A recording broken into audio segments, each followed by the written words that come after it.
Edie Lush. I'm here inside the Hub Culture Austin Pavilion. I love saying that. That's the first time I've said that. Welcome to Steve Wanta. Thank you for having me here. It's great to be here. So you have started, you're the CEO of HelloJust.com. I can't say just because that sounds a bit weird. Yeah, the whole branding thing, you know, hindsight maybe 2020, but we're pretty happy with Just. Tell me what you're doing.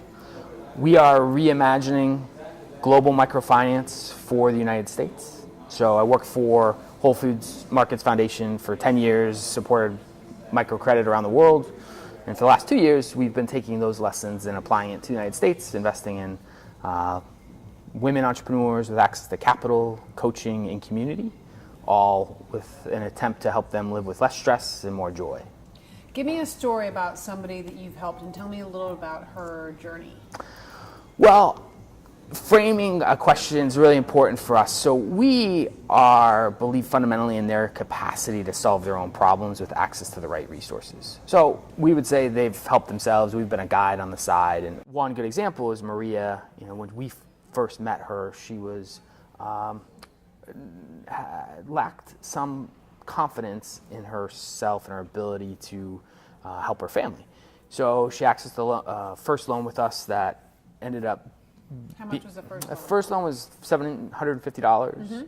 She invested in a small party business, actually piñatas, and it didn't go so well. And she was able to pay us back, but through that process, she learned and she saw. And she then on this next opportunity, she invested in party supplies, and she partnered with her brother to ultimately add an important element to her business that she saw a market need for. You know, classic stuff we talk about capitalism, but just at this really micro level. What we saw that was so exciting about Maria, she has now become a leader in our community, which is taking some of our simple frameworks, some of the simple ideas of coaching, and applying it to her neighbors or other women entrepreneurs. And her ability to not just look me in the eye, but talk about how she sees her future differently. And how has that changed? How does she see her future differently now? That she has a community around her. If she stumbles, it'll be there, including us as an organization. That she has the ability to save now because she's taking control of her finances, and the capacity to build a stronger business. It's not where she wants it to be today, but tools that she herself has decided to develop are central to gaining that kind of confidence for lasting change. Tell me how what you do is related to trust. Well, we talk about offering capital, coaching, and community as our product, but our real product is trust. The idea that you can believe in your neighbor and you don't need a credit score to tell us that you're worthy. You know, we believe fundamentally 100% of people are worthy of credit and are worthy of trust. So we've created a system that breaks down the component parts of trust, transparency, consistency, and we've reimagined those to unlock opportunity. And the first thing that we're unlocking for our clients is capital. So that's interesting. You think 100% of people are worthy of capital or of trust? Well, I think you could say trust and capital can be analogous. What is the right amount of capital is a different story. Trust is this intangible thing that we absolutely know if it doesn't exist. So, it's a bridge to the unknown. Yeah, there you go.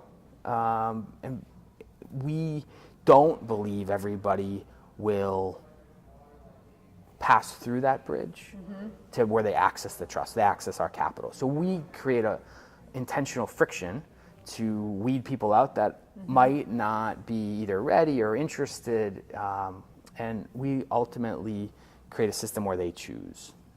Fantastic. And what's next? 2018 is our coming out party. We've been tinkering in the garage for 2 years.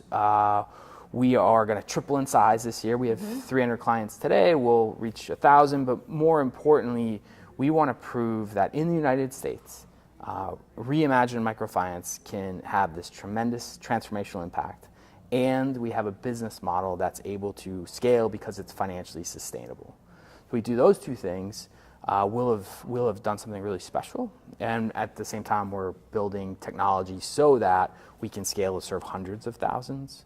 So this is like our expanded garage that's Austin and Central Texas now. It's interesting because microfinance, obviously popularized by Muhammad Yunus, by the Grameen Bank, very successful in Bangladesh. Do you think that there's anything different about the United States that creates a better opportunity? Well, just for context, there are thousands, tens of thousands of organizations like Grameen Bank, and have all made their own sets of tweaks for local context and the local market. What I know from doing this for 10 years around the world is that the community properties are different in the United States. We do not have the rural market where we buy and sell, where we get a chance to interface with other entrepreneurs on a regular weekly basis. So our connections to community of other peers is looser. So for us, we've wanted to reimagine a place that's also scalable and can have a small connection between just two people. And for us, our groups are as small as 3 or no larger than 10, which is the opposite from global microfinance that needs traditionally to have 50, 30, 50, 100 people to gain economies of scale at these sort of community levels. So those are some of the things. What really is different is people's pressure of time. So many entrepreneurs that are struggling to get by also have jobs. Many people continue to have pressure from their families of time. True around the world, but I think it's different in the United States. So we have to figure out how to be really respectful of their time too. Great. Steve, thanks so much for stopping by the Hub Culture Austin Pavilion. Thank you for having me, Edie.